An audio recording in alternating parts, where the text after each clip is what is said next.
Évidemment, tout au long de l'année, on se rappelle de ce que Jésus a fait, de son sacrifice à la croix, mais c'est une occasion particulière de s'arrêter et de se tourner vers Jésus, de se rappeler ce qu'il a fait pour nous et ce qu'il a fait personnellement pour chacune d'entre nous. Alors, on aura le privilège, durant cette fin de semaine qui va prendre place dès vendredi, le vendredi saint, ce vendredi qui arrive, vendredi saint, d'avoir non pas des réunions ici à Nouvelle-Ville-la-Prairie, mais de tous nous joindre ensemble à Nouvelle-Ville-Longueuil. Le pasteur Patrice Martorano de l'église Momentum à Bordeaux en France sera là, un orateur de feu, c'est un ami, on a fait notre collège biblique ensemble dans les années 2000 et il a une église d'au-delà de 1000 personnes à Bordeaux, un prédicateur qui a une parole de feu. Je parlais avec lui encore il y a quelques jours en arrière et il me disait à quel point il avait hâte de se joindre à nous, donc il prêchera 2 réunions à Nouvelle-Ville-Longueuil ce vendredi, une à 4h30 et une à 19h30. Donc venez, dites-vous pas c'est congé, il fait beau, etc.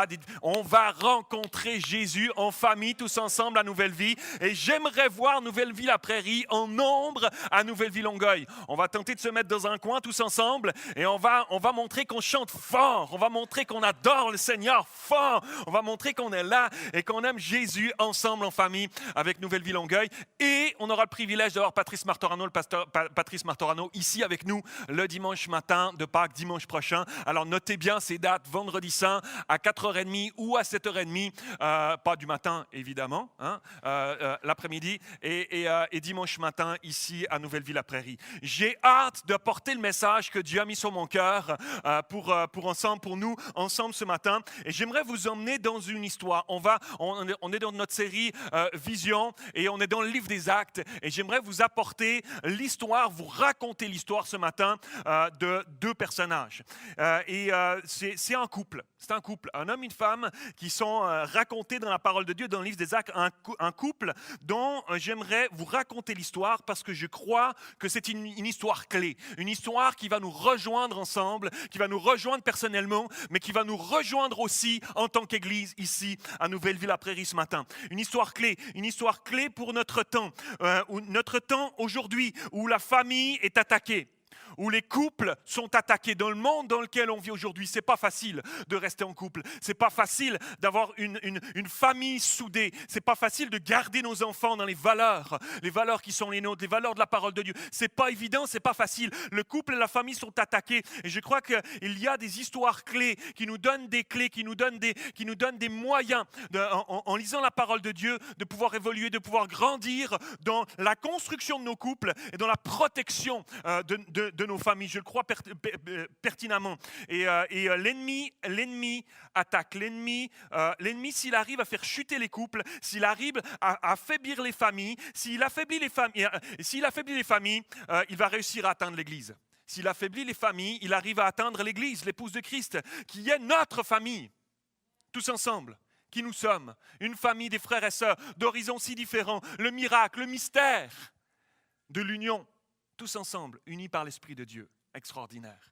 J'aime ça. J'aime absolument cette pensée-là. L'Église est une famille, peu importe le nombre que nous sommes. L'Église est une famille et sera toujours une famille. C'est pour ça qu'on a besoin de laisser le Saint-Esprit tisser des liens entre nous. Des liens ensemble, des liens d'unité entre nous. C'est absolument important, c'est absolument primordial. Et c'est pour ça aussi qu'on ne veut pas que l'Église Nouvelle-Ville-la-Prairie se résume à des réunions de dimanche matin où vous venez nombreux, où vous venez de plus en plus nombreux. Et c'est magnifique. C'est aussi pour ça qu'on fait des repas communautaires comme tout à l'heure, parce qu'on est une famille. Il faut qu'on mange ensemble, il faut qu'on partage autour de la table ensemble, il faut qu'on puisse se réunir ensemble. C'est pour ça qu'on croit pertinemment au groupe maison. Et depuis qu'on a fusionné, on a doublé nos groupes maison. On était 4 groupes maison, on est arrivé à 8 groupes maison maintenant, et il y en a d'autres qui sont en passe de s'ouvrir encore, parce que nous croyons au groupe maison, nous croyons qu'au-delà de se réunir le dimanche matin, puis vous êtes là assis, puis vous écoutez gentiment votre pasteur vous prêcher, c'est bien, ça fait aussi partie, on croit que nos dimanches matins sont des moments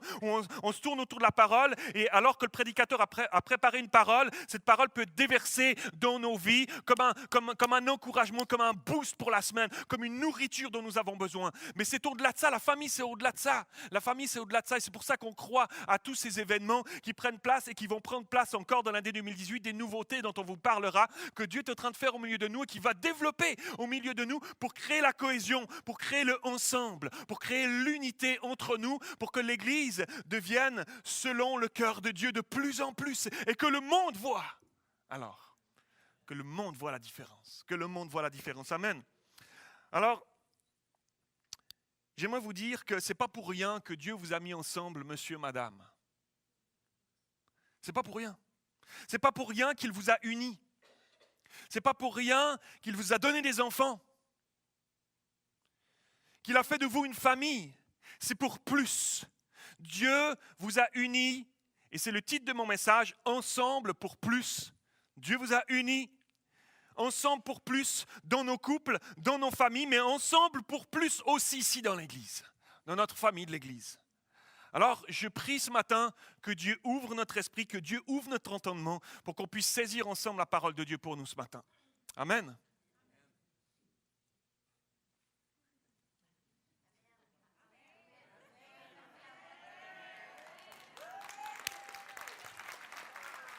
Bien, vous êtes avec moi? Ah, c'est bon, je peux prêcher, vous êtes avec moi. J'aimerais vous parler ce matin d'Aquilas et Priscille. J'aimerais vous parler de ce couple extraordinaire dans la parole de Dieu. Et plutôt que, regardez-moi bien, ça va être un nouveau concept de prédication ce matin. Plutôt que de vous lire l'histoire, le texte biblique, on trouve ça dans Acte 18. Vous pouvez aller vous-même, si vous avez votre Bible, vous pouvez aller vous-même. Que l'apôtre Paul, le gros de l'histoire d'Aquilas et Priscille, on trouve ça dans Acte 18. Mais l'apôtre Paul cite aussi à quelques reprises dans ses écrits, dans Timothée, dans Romains et dans Corinthiens, il cite aussi Aquilas et Priscille. Ce n'est pas une longue histoire, c'est comme des bribes comme ça. J'aimerais les mettre ensemble avec vous ce matin, puis j'aimerais vous raconter cette histoire. Vous êtes avec moi? OK, installez-vous, votre petit oreiller est là, vous mettez votre petit duvet comme ça, relevez votre petit duvet, je vais vous raconter une histoire. Je vais vous raconter cette histoire-là ce matin. Figurez-vous que Priscille et Aquilas, dans la parole de Dieu, ne sont jamais cités séparément. Ils sont toujours ensemble. Il n'y a jamais Aquilas une fois, Aquilas ceci, Priscille ceci. Ils sont toujours cités ensemble. À chaque fois qu'on les voit apparaître dans la parole de Dieu, ils sont les deux ensemble. Ils sont les deux ensemble. Extraordinaire. Déjà, ça, c'est juste un indice intéressant. Ça veut pas dire qu'ils étaient toujours collés l'un à l'autre. Mais la Bible les mentionne de cette façon et il y a certainement une belle leçon à en tirer. Dieu aime, il chérit de voir ceux qui sont unis, hommes, femmes, œuvrer ensemble, unis dans leur complémentarité, comme des exemples qui donnent envie, qui donnent envie pour faire avancer le royaume de Dieu, mais aussi comme des modèles. Notre société a tellement besoin de modèles de couple unis, a tellement besoin de modèles d'un couple qui se tient, qui est ensemble, qui est uni, qui œuvre ensemble, qui reflète Jésus dans leur couple, au milieu du déboussolement de notre société dans beaucoup de domaines en lien avec le couple et la famille. Au jour d'aujourd'hui, où la famille est malmenée, où les valeurs de la famille, les valeurs de la fidélité à son conjoint sont bafouées, où l'adultère est banalisé dans tellement de choses, dès qu'on allume la télévision, de téléfilms, de films, même de publicités, où la fidélité envers son conjoint est bafouée. Je crois que c'est de l'ordre de l'héroïsme de voir aujourd'hui des couples qui durent, non seulement qui durent, mais qui trouvent leur bonheur à être ensemble, à œuvrer ensemble pour Dieu, à laisser Dieu consolider tout ça, même à travers parfois des périodes, des saisons de ouf, c'est moins facile, mais on s'accroche, on se tient ensemble parce qu'on croit que Dieu a une raison de nous avoir mis ensemble, une histoire, et nous sommes un modèle pour les gens autour de nous et pour la société aujourd'hui. Dans le couple d'Aquilas et Priscille, il n'y a pas de machisme déplacé de la part d'Aquilas. Non. Et il n'y a pas non plus de féminisme exacerbé chez Priscille. Intéressant dans le monde d'aujourd'hui où beaucoup de choses se crispent autour de ces deux pôles-là. Le machisme, le féminisme d'un côté, puis on dirait que si on observe les choses, les féministes deviennent de plus en plus crispés, de plus en plus forts, les machos d'hommes deviennent de plus en plus... On dirait qu'il y a comme un gap qui se creuse entre l'homme et la femme, entre le féminin et le masculin, qui se crée, et c'est absolument pas le concept de Dieu, c'est absolument pas la pensée de Dieu, absolument pas. Donc déjà, c'est un exemple pour chacun d'entre nous. Monsieur, un machisme déplacé, c'est déplacé. C'est déplacé. Et je vois trop souvent, pas ici à Nouvelle-Ville-la-Prairie, ici tout va bien, mais je vois trop souvent des machismes déplacés chez des hommes envers leur épouse. Manque de respect, manque d'écoute, même dans les chrétiens, manque d'écoute, manque de respect. Je parle avant, je parle plus fort, moi je, etc. Et puis on vit notre vie de couple comme je peaufine ma belle voiture, comme je la nettoie, je vis comme ça, et puis j'en suis fier dans un certain sens, puis d'un autre côté, je l'utilise. Machisme déplacé, ça n'a pas sa place. Ça n'a pas sa place. En tant qu'homme de Dieu, ça n'a pas sa place. Tout comme un féminisme exacerbé n'a pas sa place non plus. N'a pas sa place non plus, madame, mesdames.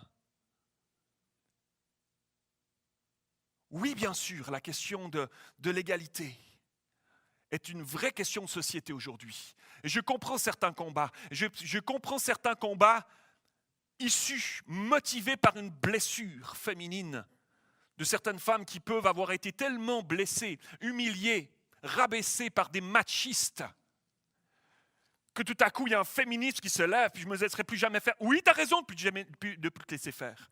Mais non pas pour développer un féminisme qui rabaisse finalement l'homme, et qui lui-même commence à être humilié par ce féminisme-là.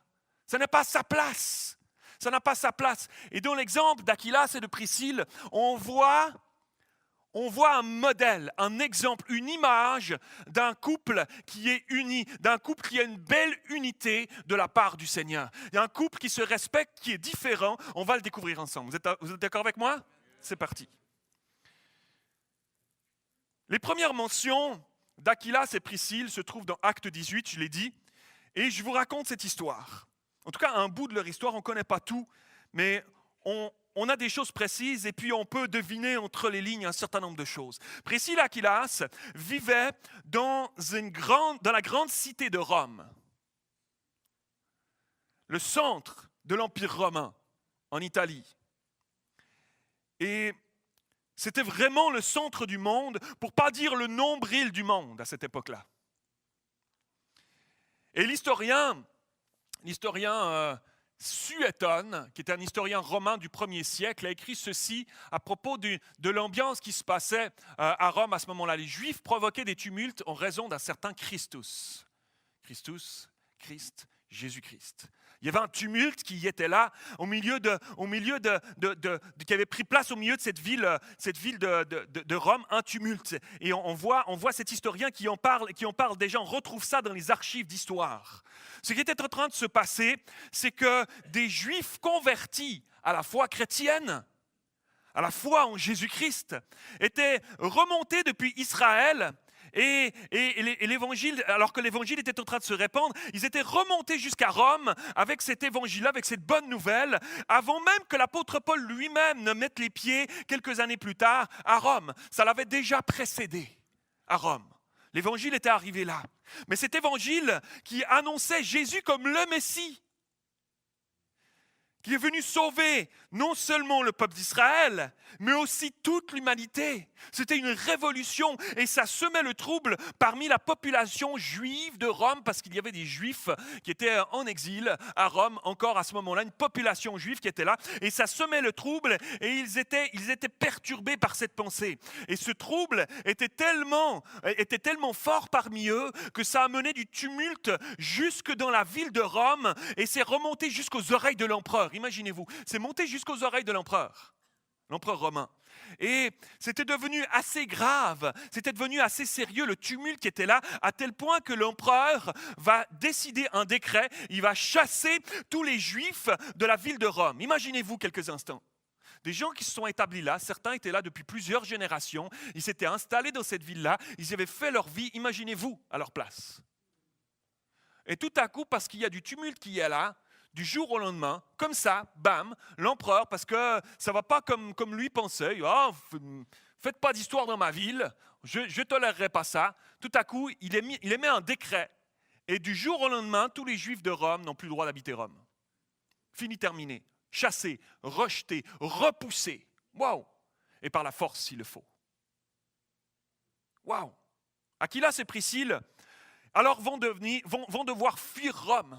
Ils vont devoir, avec tous ceux qui étaient là, ils vont devoir fuir pour leur vie.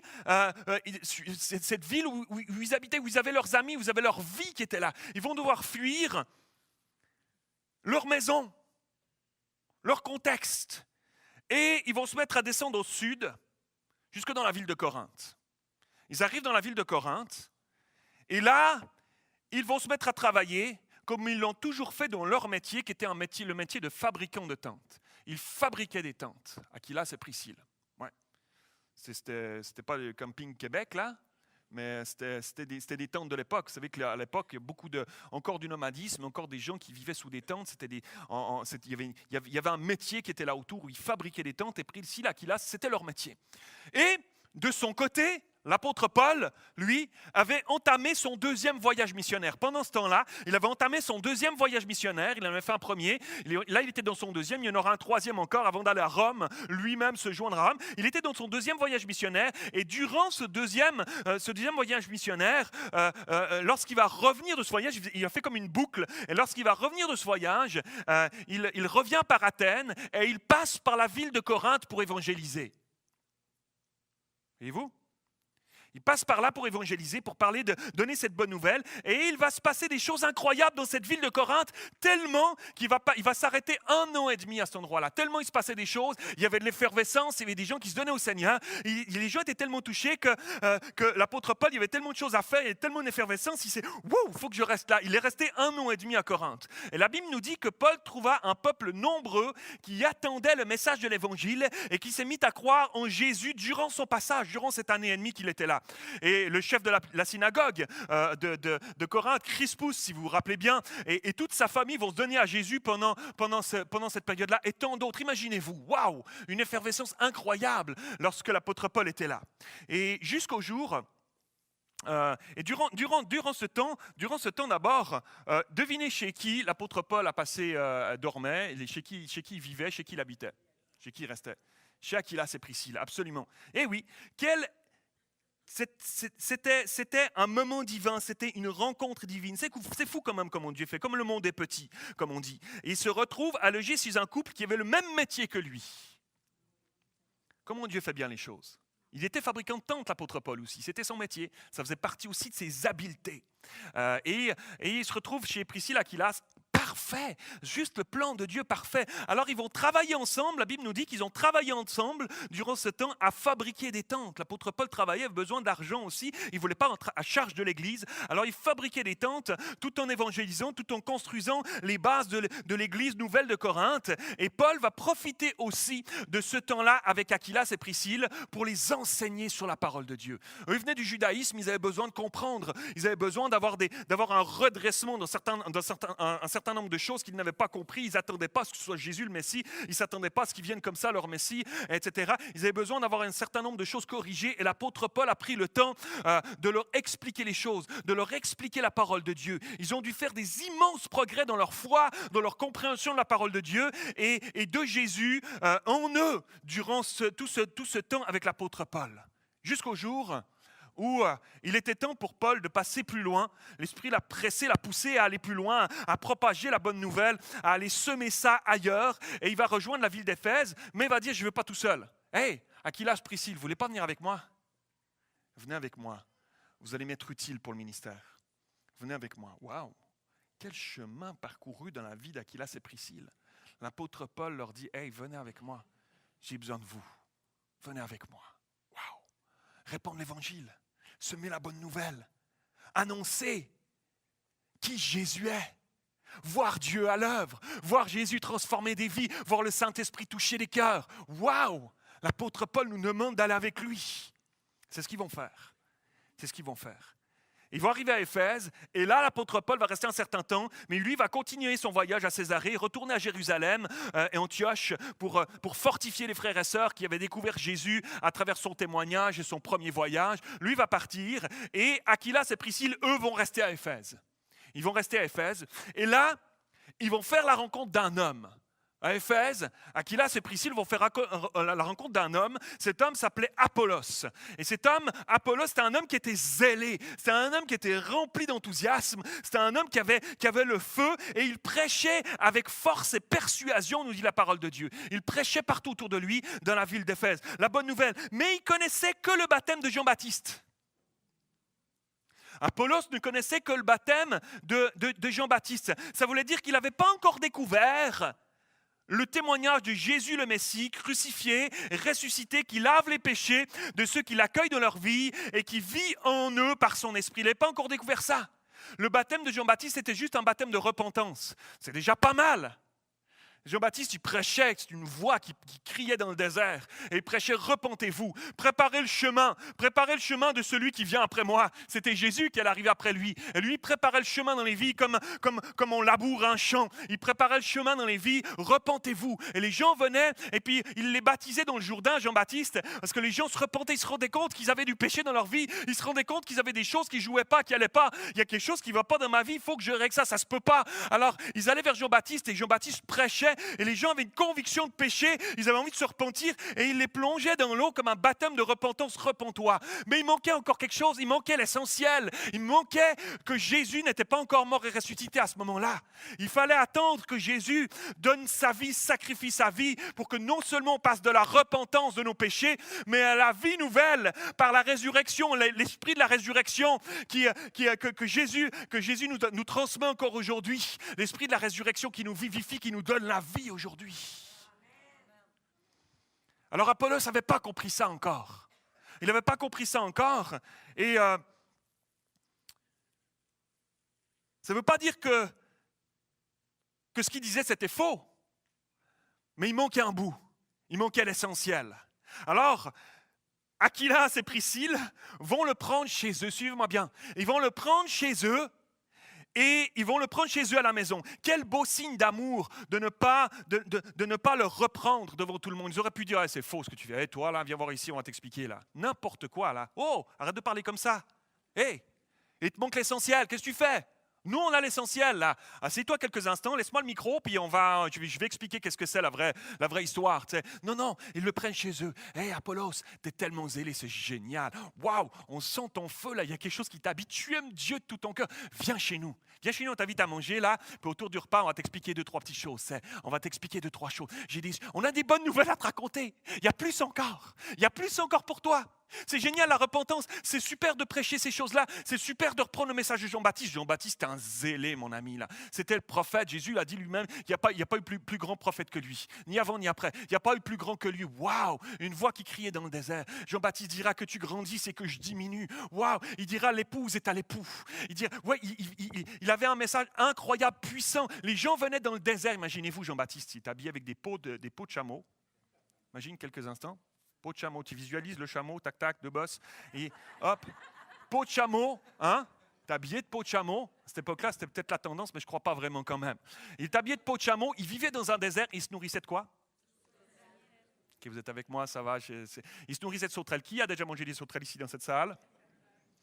Vous avez un teint? Ouais, Dan, il a déjà mangé des sauterelles. T'as un teint magnifique, Dan, vraiment. Mettez-vous aux sauterelles, allez vers lui à la sortie, il va vous expliquer comment ça se passe. Il paraît que c'est pas mauvais, c'est un petit goût de noisette, quelque chose comme ça, grillé, tout ça.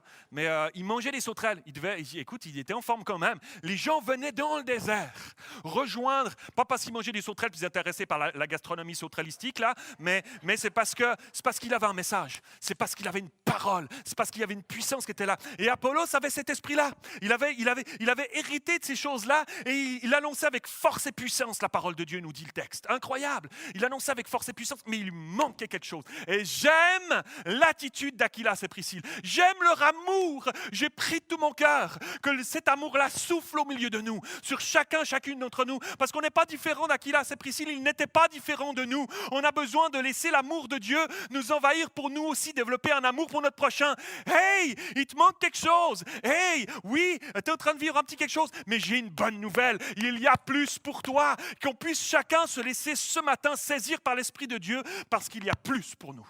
Il y a plus pour toi. Il y a plus pour toi individuellement. Il y a plus pour ton couple. Il y a plus pour ta famille. Dieu aimerait t'utiliser pour répandre quelque chose.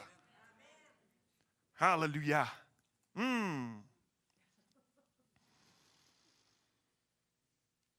renseignement d'amour et surtout leur attitude avec Apollos est tellement efficace que lorsqu'Apollos lui-même quitte Éphèse quelque temps plus tard, pour se rendre dans la région de Corinthe, lui il remonte à Corinthe, ils se sont comme croisés, et eux ils étaient de Corinthe, ils viennent à Éphèse, ils le rencontrent, puis hop, lui il remonte à Corinthe. Et lorsqu'il remonte à Corinthe, Aquilas et Priscille écrivent une lettre aux frères et sœurs à Corinthe là-bas, qu'ils connaissaient bien, puisque eux, quand ils ont quitté Rome, ils sont arrivés à Corinthe, ils étaient là, ils ont connu l'apôtre Paul ici, ils écrivent depuis Éphèse une lettre qui va accompagner Apollos jusqu'à Corinthe, ils écrivent aux frères et sœurs de l'église là-bas, et ils vont leur demander de faire bon accueil à Apollos et de lui laisser la parole.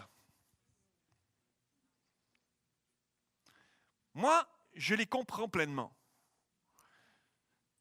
Quand tu es pasteur d'église, quand tu es dans un endroit, tu te dis, apporter la parole de Dieu, ça demande quelque chose de particulier. Je ne parle pas de quelque chose d'élite. Je ne parle pas de question de valeur, absolument pas. Mais ça demande non seulement quelqu'un qui aime la parole de Dieu, qui est animé de l'Esprit de Dieu, mais quelqu'un qui est conscient aussi qu'il a un appel pour apporter cette parole-là, parce qu'avec cet appel-là, il y a une responsabilité. La Bible nous dit qu'il sera plus demandé. À ceux qui vont enseigner la parole, il sera plus demandé quand on arrivera là-haut. Qu'est-ce que tu as fait avec ça? Avec quel sérieux tu t'es préparé? Avec quel sérieux tu as jeûné, prié pour apporter la parole au peuple, à ceux qui étaient assoiffés de quelque chose? Comment tu l'as apporté? Dans quel esprit tu l'as apporté? Quelles étaient tes motivations? Comment tu l'as fait? Alors je comprends. Waouh, tu sais, Apollos, sympa, quoi. Il a fait un petit bout de chemin. Mais est-ce que je lui laisse le micro? Sérieux? Et Aquilas et Priscille étaient assez persuadés que ce qu'ils avaient vu grandir et comprendre, qu'ils avaient vu dans la vie d'Apollos une compréhension, un entendement qui commençait à s'ouvrir au fur et à mesure qu'ils passaient du temps dans leur maison avec lui, pour avec plein d'amour le guider sur les bonnes voies et lui faire comprendre. Ils ont vu Apollos grandir, ils ont vu Apollos comprendre, ils ont vu Apollos saisir et ils ont vu l'appel de Dieu sur la vie d'Apollos grandir à tel point qu'ils disent, quand il va arriver à Corinthe, laissez-lui la parole. Il a une parole de feu, il a une parole de Dieu qui va vous faire du bien, qui va vous toucher, qui va vous faire grandir. C'est ça qu'ils écrivent aux frères et sœurs. Imaginez-vous le changement, imaginez-vous la croissance, imaginez-vous un homme, une femme, un homme, une femme qui choisissent juste de dire, on a vu quelqu'un qui avait fait un petit bout de chemin, mais qui avait encore un bon bout de chemin à faire. Puis au lieu de lui dire, hey, je t'encourage, une bonne tape dans le dos le dimanche matin, sois béni mon frère, lâche pas la patate, ça va aller. Tu sais, accroche-toi à Jésus, ça va bien se passer, puis grandis, etc. Dire non, qu'est-ce que je peux faire pour lui? Moi, qu'est-ce que je peux faire pour lui? Nous, il y a quelque chose qu'on a saisi de plus, il y a quelque chose qui lui manque, avec plein d'amour et de douceur, avec plein de compassion et de tendresse, avec un désir dans son cœur, dans leur cœur, à Aquilas et Priscille, de dire, on ne va pas le laisser là où il est. On veut qu'il progresse, on voit qu'il y a quelque chose que Dieu aimerait faire de plus. Ça ne se peut pas qu'on le laisse là où il en est. On va le prendre chez nous avec plein d'amour. Viens à la maison. Viens à la maison, on va prier. Viens à la maison, on va ouvrir la parole de Dieu ensemble. Viens à la maison, on va te citer les textes qui démontrent Jésus le Messie. On va te citer ces textes-là. On va t'expliquer ce que Jésus a fait. On va te raconter la mort, les souffrances de Jésus. On va te raconter le miracle de la résurrection. On va te raconter ce que les disciples ont vécu pendant les temps après la résurrection où Jésus leur a apparu. Et il leur a parlé, il leur a expliqué les choses. On va te raconter ces choses-là. On va te raconter comment il est monté auprès du Père, mais qu'il a dit, je ne vous laisse pas tout seul. Je ne vous laisse pas tout seul. Bonne nouvelle. Je vous envoie mon esprit. Il sera avec vous tous les jours jusqu'à la fin du monde. Il ne vous laissera pas seul. Ce sera votre consolateur. Dans les moments difficiles, dans les moments de tempête, dans les moments de solitude, dans les moments de découragement. Il sera ton consolateur. Et il sera là avec toi tous les jours jusqu'à la fin du monde. Alléluia. Voilà ce qu'ils ont expliqué à Apollos. Et ils ont vu tellement le changement, ils ont tellement vu l'action du Saint-Esprit qui commençait à grandir, une compréhension qui s'ouvrait. Ils ont dit, il a saisi. Il a saisi et Dieu va l'utiliser. Waouh! J'aimerais vous dire, mes frères et sœurs, ce matin, que Dieu veut t'utiliser. Dieu veut t'utiliser pour semer et déverser dans d'autres ce qu'il t'a donné. Et si tu saisis quelque chose de mon message ce matin, si tu retiens quelque chose de ce message ce matin, retiens ceci. Dieu veut t'utiliser, chacun d'entre nous, là où tu en es, dans ta compréhension. Peut-être tu dis, ouais, mais j'ai encore beaucoup de choses à acheminer, j'ai encore beaucoup de choses à comprendre. Oui, mais tu as déjà saisi des choses. Et il y en a peut-être qu'on saisit moins que toi. Comment tu peux te déverser dans d'autres? Comment est-ce que tu pourrais te déverser dans d'autres avec cet esprit d'amour, cet esprit de famille? Rappelez-vous mon introduction. L'ennemi attaque les familles. L'ennemi attaque les couples. Et par le seul ciment qui fera qu'on peut rester unis dans nos couples, nos familles, dans l'Église, c'est l'amour. C'est l'amour les uns pour les autres. Et pour cela, nous avons besoin du Saint-Esprit. Nous avons besoin du Saint-Esprit, d'être remplis du Saint-Esprit. Tu ne peux pas juste te contenter du dimanche matin, mon frère, ma soeur. Tu ne peux pas juste te contenter du dimanche matin. Laisse Dieu venir grandir dans ta vie jour après jour, jour après jour, jour après jour.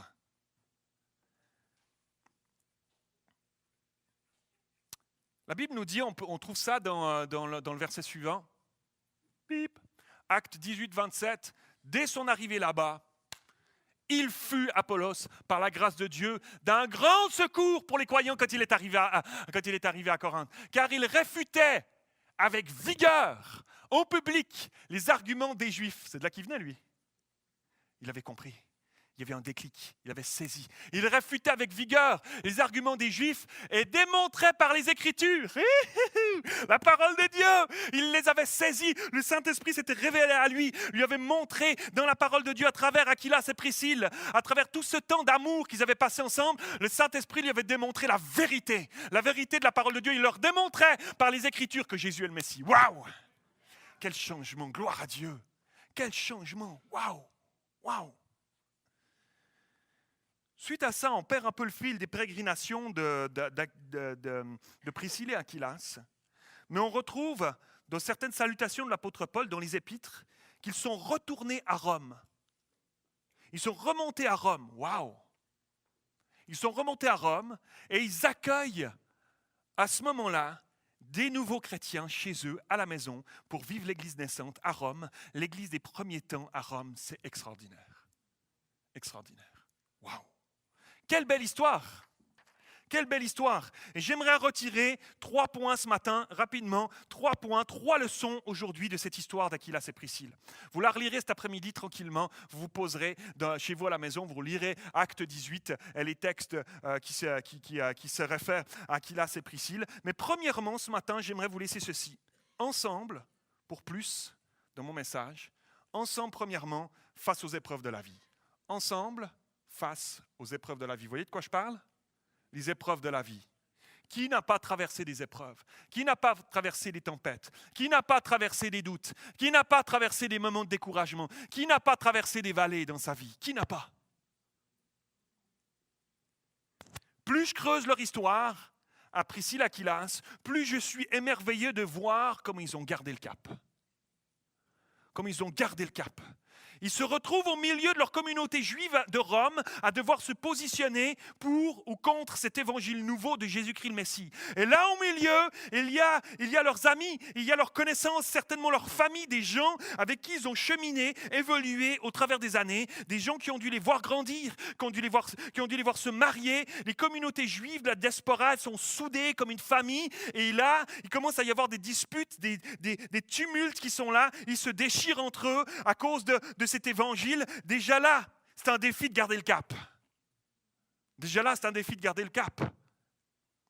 Je ne sais pas pour vous dans vos familles, mais parfois on se retrouve pas dans des familles où tout le monde est ici à Nouvelle-Ville-la-Prairie le dimanche matin, les mains dans les airs. Des fois on se retrouve dans nos familles un peu seuls chrétiens. Des fois dans nos familles, seuls à avoir pris une décision pour Jésus. Puis parfois, dans certaines circonstances, il y a du rejet. Parfois, il y a du mépris. Parfois, il y a même on coupe les liens. Bam! Parfois, il y a de l'ignorance, de l'indifférence. Waouh! Est-ce qu'on tient le cap? Est-ce qu'on tient le cap malgré tout? Est-ce que je garde une fraîcheur de Jésus? Est-ce que je garde de l'amour pour ces gens? Est-ce que je garde une compassion pour eux? Encore ou pas? Ensemble, face aux épreuves de la vie. Aquilas et Priscille ont dû certainement en parler beaucoup entre eux. Au retour de leur rencontre de la synagogue à Rome, est-ce qu'ils ont été touchés par le message de Jésus tout de suite, ensemble? On ne sait pas. Mais il y a eu un tournant à un moment donné. Il y a eu un virage à un moment donné, il y a eu un carrefour qui était là à un moment donné dans leur vie, où ils ont expérimenté Jésus, où ils ont pris une décision, et le Saint-Esprit est venu habiter en eux. Et ils se sont accrochés à lui. Mais ce n'est pas la seule épreuve face à laquelle ils ont dû faire face. À cause de ces tumultes, l'empereur Claude va chasser de cette ville tous les Juifs. Ces gens qui ont grandi ensemble, les amis d'Aquilas et Priscille, qui ont grandi avec eux. Waouh! Cette ville à laquelle ils devaient être attachés. Mais ils font trop de bruit, ces Juifs, alors hop, un petit décret, et on les chasse, on les déracine. Sans considération, sans ménagement, sans scrupule. Waouh, il faut s'accrocher. Sacré rejet. Waouh! Il faut s'accrocher. Au milieu de ce genre d'épreuve, il faut s'accrocher. Sans compter qu'ils doivent recommencer à zéro à chaque fois qu'ils arrivent quelque part. On quitte Rome, on va à Corinthe. On quitte Corinthe, on va à Éphèse. On quitte Éphèse, on revient à Corinthe. Hop, on retourne à Rome. À chaque fois, on est déraciné, il faut recommencer tout à zéro. Waouh! Mais Dieu avait sa main sur ses enfants. Et il avait prévu à chaque fois des solutions. Ils n'ont manqué de rien. Tout comme les tentes qu'ils fabriquaient, qui servaient plutôt le nomadisme, ce métier va pouvoir leur être utile dans les différentes étapes qu'ils vont devoir franchir. Ils auraient été agriculteurs, ça aurait été compliqué. Mais ils étaient fabricants de tentes partout. Tout le monde avait besoin de tentes, n'importe où. Waouh! Dieu fait bien les choses. Il sait ce qu'il fait avec nous. Même quand on traverse des vallées, même quand on ne comprend pas pourquoi une épreuve est là, Dieu sait ce qu'il fait avec nous. Dieu sait ce qu'il fait avec toi. Il sait ce qu'il fait avec ta vie aujourd'hui, même si toi, ça te semble flou aujourd'hui. Il sait ce qu'il fait avec ta vie. Il n'est pas déboussolé. Il n'est pas tombé de son trône. Non. Peut-être que ce matin, toi aussi, tu as vécu des situations où on t'a rejeté. Peut-être que toi aussi, tu as été chassé. On t'a méprisé, on t'a ignoré. Il y a une blessure qui est là. Tu t'es senti blessé, humilié, tu t'es senti déraciné. J'aimerais te dire ce matin que Dieu est le Dieu de toutes les circonstances de nos vies. Même si on ne les comprend pas toujours, il tient nos vies entre ses mains. Parfois, il permet, il teste d'autres fois. Et si on choisit de lui faire confiance, de nous tenir tout proche de lui, de marcher dans l'obéissance, en cherchant à être malgré tout, Seigneur, je veux être utile entre tes mains. Je ne comprends pas ce qui m'arrive, mais je suis là. Je ne veux pas me laisser décourager, Seigneur. Qu'est-ce que je peux faire encore, Seigneur? Comment tu peux m'utiliser, Seigneur? Malgré tout, et des témoins, là où il nous a placés, nous verrons Dieu à l'œuvre. Tu verras Dieu à l'œuvre. Tu verras Dieu à l'œuvre. Ne te laisse pas décourager par le vent qui souffle. Ne te laisse pas décourager par la tempête. Dieu est là. Il est capable de te tenir. Il est capable de te soutenir. Il est là avec toi dans chaque moment de ta vie. Et il ne te laissera pas tomber. Jamais, jamais. En ce moment même, si tu as des pensées, il m'a laissé tomber, il m'a abandonné. C'est un mensonge. Dans le nom de Jésus, je défais ce mensonge-là ce matin. C'est pas vrai. Il est là à nos côtés. Parfois, on se demande, wow, ça dure, Seigneur, j'ai pas l'impression que tu es là. On peut avoir des impressions. Mais ces impressions-là ne doivent pas être des mensonges auxquels on croit. Absolument pas. Absolument pas. C'est des impressions. Dieu est là. Il connaît ta vie. Il connaît ta souffrance. Il connaît ton désarroi. Il connaît la tempête qui souffle. Il la connaît. Confie-toi en lui. Réfugie-toi en lui ce matin. Ensemble, face aux épreuves de la vie. Je me rappelle que lorsque on a fait nos études ici au Québec, en 99. Je me rappelle qu'on était des bons étudiants moyens, sans le sou. Et combien de fois on a dû compter sur Dieu? Je me rappelle une fois, avec Nicole, on était dans un petit appart, rue King George à Longueuil, quartier UP. Et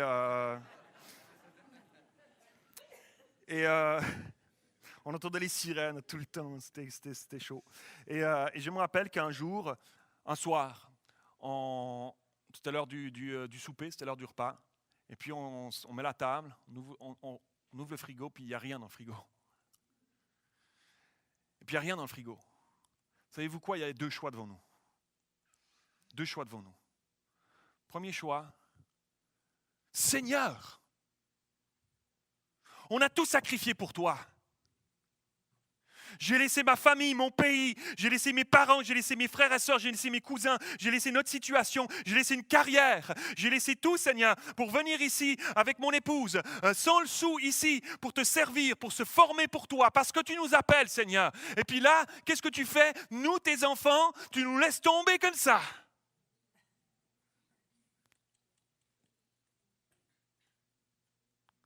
Ça m'a tenté profondément de parler comme ça à Dieu. Sérieusement? Ah, mais tu te formais pour être pasteur, tu avais ça comme pensée. Ça m'a tenté profondément, ma chair, qui doit diminuer, comme dit Jean-Baptiste, pour que l'Esprit de Dieu grandisse, ma chair m'a crié ça. M'a crié ça à l'intérieur. Premier réflexe. Puis je regarde Nicole, puis on est là, on est assis à table, 2 assiettes vides, un frigo vide. Puis on se regarde, puis on dit, bon, on va prier. C'est ce que je te dise. On va prier, puis jeûner.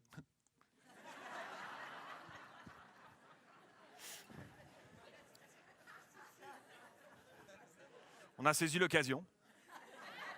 Ça faisait longtemps que je n'avais pas jeûné, tiens. Et on est là, on se met à prier, sincèrement. Et je me rappelle que j'étais en lutte dans mes pensées face à ma chair. Il me disait, dis à Dieu comment c'est pas normal. Rappelle-lui qu'est-ce qu'il doit faire avec ses enfants, sa fidélité, rappelle-lui tout ça. Puis il y a une petite voix au fond de moi, tu sais, est-ce que tu as besoin de rappeler des choses à Dieu? On a prié, on a choisi, on a dit, Seigneur, tu es bon quand même. Deuxième choix. Tu es bon, Seigneur. Je ne sais pas ce que tu fais. Mon assiette est vide, mais tu es bon. Je ne sais pas où tu nous amènes, je ne sais pas comment tu vas t'y prendre, mais tu es bon. On n'avait pas fini la prière que le téléphone sonne.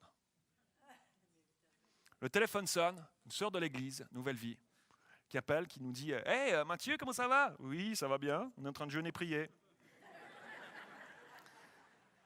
Elle dit « Écoute, je suis allé faire mes courses aujourd'hui, je suis allé faire mon épicerie aujourd'hui, et je ne sais pas pourquoi, j'ai tout pris à double. » Je dis « Ah, ben dis donc. Qu'est-ce que tu vas faire avec le double ?» Elle me dit « Écoute, j'ai tout pris à double, je ne sais pas, j'avais la tête ailleurs, je ne sais pas quoi, je faisais mon épicerie, tout est à double. » Elle dit « Si tu veux, je t'amène des sacs. » 15 minutes plus tard, ding dong, elle était derrière notre porte d'appartement sur King George, et on avait des sacs pleins de nourriture, on a rempli notre frigo, on s'est assis à table, on avait à manger pour 1 semaine, 2 semaines. On a béni Dieu, on a dit « Seigneur, tu t'occupes de tes enfants. » Ensemble, face aux épreuves de la vie, mes frères et sœurs, ensemble, face aux épreuves de la vie, nous en aurons, peut-être que tu en as aujourd'hui. Quelle attitude? Laquelle on choisit? On pointe du doigt ou on dit à Dieu, je ne sais pas ce qui se passe, mais je sais que tu es bon, Seigneur. Je sais que tu prends soin de tes enfants et d'une manière ou d'une autre, tu pourvoiras. C'est même pas mon histoire, c'est même pas mon affaire. Je te laisse entre tes mains, c'est toi qui t'en occupes. Alléluia.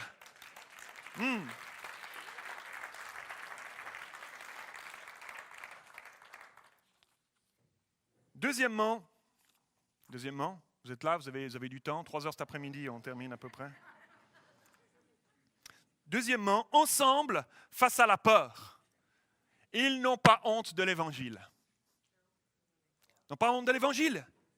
Pourtant, ils ont déjà bravé les persécutions, rejoint et le rejet de l'empereur, quitté leur ville, leurs biens, leur famille, leurs amis, en se faisant chasser de Rome parce qu'ils étaient juifs à cause de leur foi. Plus tard, l'apôtre Paul dira qu'ils lui ont sauvé même la vie. Regardez bien ceci. Romains 16,3. Romains 16,3, l'apôtre Paul parle de Priscille et Aquilas dans son épître aux Romains. Saluez Priscille et Aquilas, mes collaborateurs dans le service du Christ Jésus. Ils ont risqué leur vie pour sauver la mienne. Je ne suis pas seul. Et je ne suis pas seul à leur en devoir gratitude.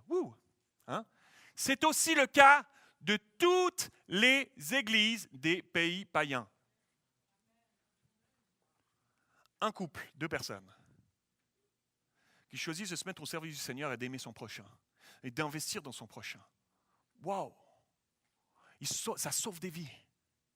c'est capable de sauver des vies, mon frère, ma soeur. Dieu est capable de t'utiliser pour sauver des vies. C'est pas extraordinaire? C'est pas extraordinaire comme appel? Ah mais pasteur, c'est juste pour les élus, ça, c'est juste pour ceux qui sont dans le ministère, c'est juste pour les pasteurs, les apôtres, etc. Non. Non. C'est pour toi et moi, bonne nouvelle. C'est pour chacun d'entre nous. Quand on se met au service du Seigneur, quand on se met choisi, malgré tout ce qui nous arrive, de dire Seigneur, je tiens ferme. Seigneur, je veux pas me laisser balloter par ce qui arrive. Je vais tenir ferme, Seigneur. Je comprends pas tout, mais je tiens ferme et je veux te voir à l'œuvre. Et je veux laisser, Seigneur, ce que tu as semé dans ma vie, être déversé sur d'autres, Seigneur. C'est tellement une grâce de ce que tu as fait dans ma vie, Seigneur. Au-delà des problèmes de ma vie, c'est tellement une grâce de t'avoir, toi, avec moi tous les jours, Seigneur. Je veux le propager. Je veux le propager autour de moi. Et ça sauve des vies. Ça sauve des vies. Et à d'autres qui leur en doivent gratitude. Et c'est aussi le cas de toutes les églises des pays païens. Waouh, quelle marque ils ont laissée. Alléluia. Qu'est-ce que la différence que ça fait de gens qui choisissent de se tenir comme Priscilla Aquilas. Quelle différence, je ne peux pas m'empêcher de rêver à l'église. Quelle différence dans l'église, des frères et sœurs, des hommes et des femmes qui se lèvent et qui disent, je me tiens aussi. Je me tiendrai comme eux. Moi aussi, Dieu m'utilisera. Moi aussi, je veux sauver des vies. Pas par mes propres forces, mais je veux aussi me mettre au service du Seigneur pour voir des vies être sauvées. Alléluia. Alléluia.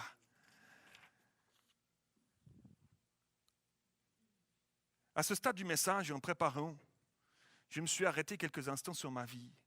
Est-ce que je suis quelqu'un qui cherche à faire du bien? Est-ce que je suis quelqu'un qui grandit dans la pensée et dans la pratique de comment est-ce que je pourrais faire du bien autour de moi? Est-ce que c'est une question que tu te poses régulièrement? Ou pas assez, ou pas du tout? Comment est-ce que je peux faire du bien autour de moi? Comment je peux faire du bien à mon collègue de travail? Comment je peux faire du bien à mes enfants, à mon épouse? Comment je peux faire du bien à mes voisins? Comment je peux faire du bien à la personne qui est en face de moi? Comment je peux faire du bien? Jésus, ça l'habitait tout le temps. Tout le temps, ça l'habitait. Cette pensée-là l'habitait tout le temps, tout le temps. Comment je peux faire du bien? Comment je peux guérir? Comment je peux donner une parole? Comment je peux corriger? Comment je peux relever? C'était tout le temps centré sur comment je peux faire du bien. Comment je peux faire du bien? Comment je pourrais faire la différence dans une vie? Comment je pourrais prendre quelqu'un qui en est là, puis l'amener là? Comment je pourrais prendre quelqu'un qui est brisé et puis le guérir? Comment je pourrais prendre quelqu'un qui est découragé et le relever? Comment je peux... C'était tout le temps, ça l'habitait constamment. Et ce Jésus-là habite en nous par son esprit. Il habite en nous par son esprit.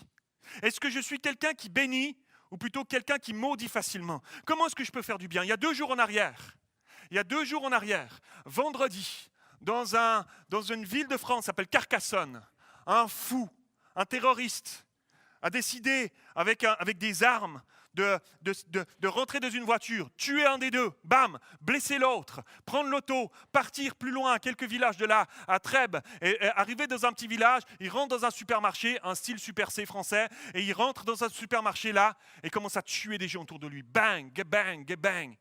Et là, il prend des otages avec lui. Je ne vous raconte pas une histoire inventée, c'est pas un conte, c'est passé il y a 2 jours en arrière, en France, vous avez vu ça dans les nouvelles.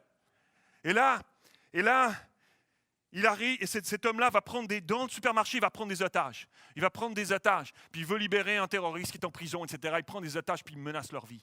Et là, il y a un homme rempli de foi, un homme qui aime Dieu, un homme qui est gendarme, haut gradé dans la gendarmerie. Il a été même à l'Élysée, dans le gouvernement, etc. Et haut gradé dans la gendarmerie. Et il est là, puis il va s'approcher de ce terroriste, puis il lui dit, regarde, je te propose un deal incroyable. Je te propose un deal. Libère les otages, prends-moi. Prends ma vie.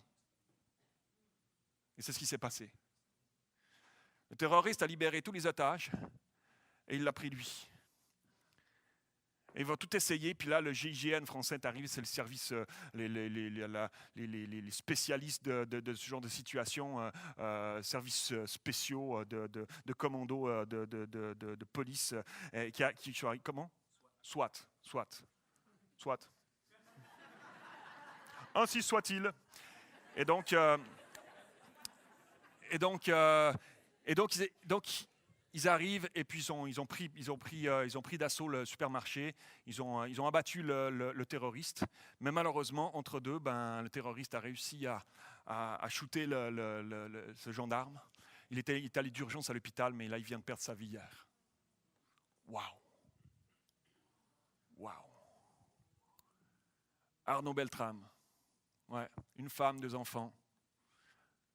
J'aimerais vous dire qu'il y en a un qui a fait ça, pas juste pour une poignée d'otages, même si son geste est héroïque, incroyable.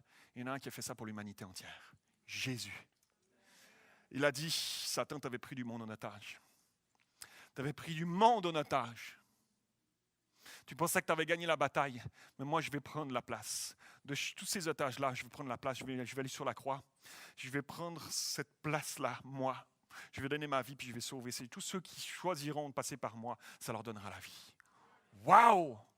Jésus a payé le prix, mes frères et sœurs. Il a payé le prix de sa vie. Alléluia! Il a payé le prix de sa vie. Ce geste magnifique qu'il a fait pour sauver ses otages, Jésus l'a fait 2000 ans, il y a 2000 ans en arrière. Pas juste pour quelques personnes, pour l'humanité au complet, d'être sauvés en le laissant entrer dans nos vies. Alléluia! Tout comme Priscille et Aquilas, on n'a plus à avoir peur dans notre vie chrétienne. On n'a plus à avoir peur de notre vie chrétienne, de notre vie quotidienne. Jésus est notre paix. Il a payé le prix pour être ta paix ce matin. Si tu vis des tourments, il a payé le prix pour être ta paix ce matin. Si tu vis des dépressions, si tu vis des découragements, il a payé le prix pour te relever ce matin. Il est notre rocher, il est notre espérance, il est notre soutien chaque jour, à chaque instant, et aujourd'hui pour ta vie et ta situation. Dernièrement, et je termine avec ceci, ensemble, avec la même passion pour faire des disciples. Ensemble, avec la même passion pour faire des disciples. Restez avec moi quelques instants. Je termine. C'est exactement ce qu'ont fait Priscille et Aquilas. Ils ont fait des disciples avec Apollos. Et après, quand ils sont retournés à Corinthe, ils l'ont fait dans l'église. Quand ils sont montés à Rome, ils l'ont fait dans l'église. Ils prenaient des gens chez eux, ils accueillaient du monde chez eux, ils les enseignaient, ils déversaient en eux ce que Dieu avait mis dans leur vie. Ils se déversaient dans des vies. Waouh, waouh. J'aimerais vous dire ce matin que cette question de faire des disciples, elle est primordiale dans l'église. Elle est primordiale dans l'église et elle sera primordiale ici à Nouvelle-Ville-la-Prairie. Elle est primordiale pour Nouvelle-Vie. Parmi ceux et celles qui ont reçu ce salut et qui ont compris ce que Jésus a fait pour nous, tout comme Priscille et Aquilas l'ont fait avec Apollos et certainement avec bien d'autres qui ne sont pas spécifiés par leur nom dans les Écritures, mais ils ne se sont pas contentés de leur salut, je vis ma vie comme je le peux, comme je le veux. Non, ils avaient compris qu'ils ne pouvaient pas garder ça pour eux.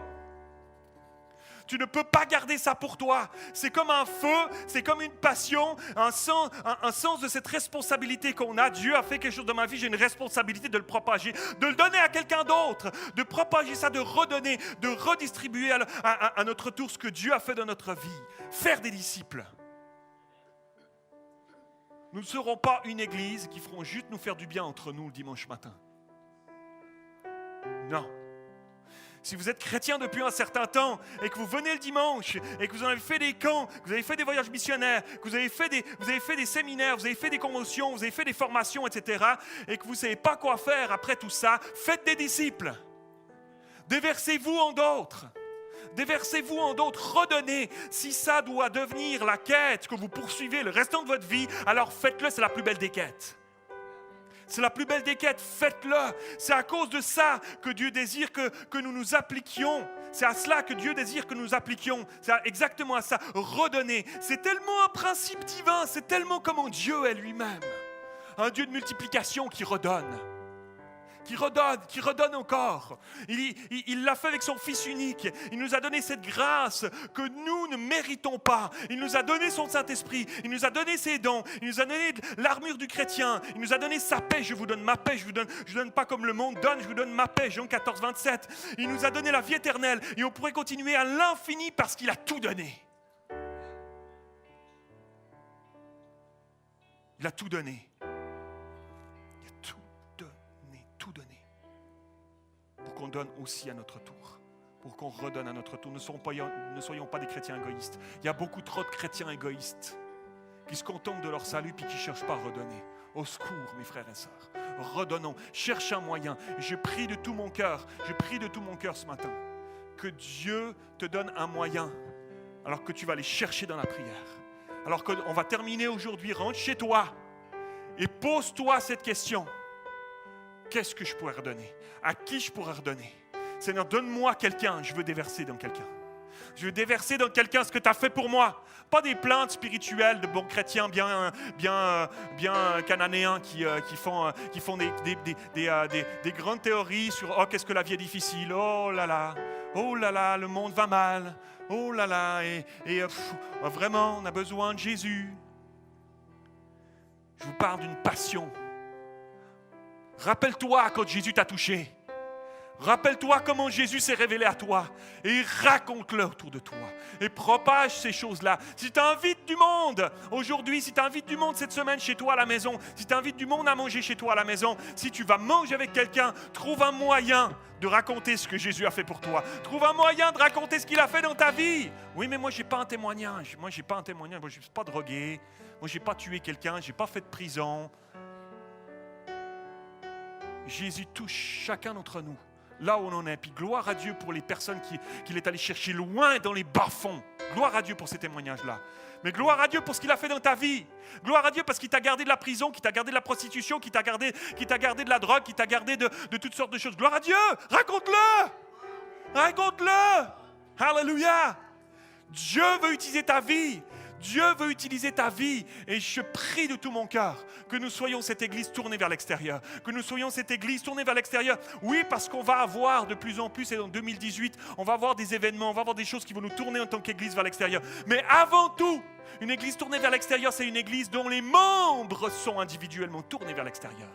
Qui eux, là où Dieu les a placés, où moi je ne peux pas venir en tant que pasteur, je ne peux pas aller à ton job, je ne peux pas aller à ton travail, je ne peux pas aller dans ton quartier, je ne peux pas vivre à ta place là où tu es. Là où Dieu t'a placé, être un témoin vivant de Jésus qui transforme encore aujourd'hui, qui est vivant et qui fait son œuvre encore aujourd'hui dans les vies et qui veut sauver et qui veut transformer et qui veut toucher. Alléluia!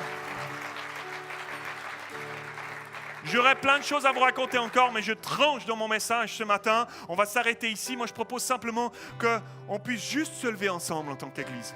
On puisse juste se lever ensemble puis qu'on commence à étendre nos mains et à dire « Seigneur, oui ». S'il y a quelque chose dans ta vie, mon frère, ma soeur, qui a résisté jusqu'à aujourd'hui, qui dit, moi je suis, c'est vrai, peut-être tu dis ce matin, mais moi c'est vrai, peut-être je suis un peu un chrétien, je me suis peut-être un peu contenté de mon salut ces derniers temps. Peut-être je me suis juste contenté de mon salut, je suis sauvé, puis je me rends compte aujourd'hui, c'est vraiment égoïste. Waouh! Toi tu me demandes de le propager, puis je le garde pour moi. Non, je veux plus ça. Alors peut-être ce matin, Dieu t'appelle à dire, moi oui, je fais partie de ces chrétiens-là. Et puis je veux confesser ces choses-là ce matin. Je veux te demander pardon, Seigneur, parce que j'ai manqué des occasions de témoigner de toi. Parce que j'ai manqué des occasions d'être une lumière, puis de raconter les miracles que tu as fait dans ma vie en me sauvant. En donnant ta vie pour moi et en me sauvant de la perdition. Tu m'as sauvé, je veux le propager autour de moi, Seigneur. Et qu'on puisse prendre des engagements dans nos cœurs ce matin. Est-ce qu'on peut lever nos mains? Est-ce qu'on peut lever nos mains vers le Seigneur et dire, Seigneur, ta grâce sur ma vie.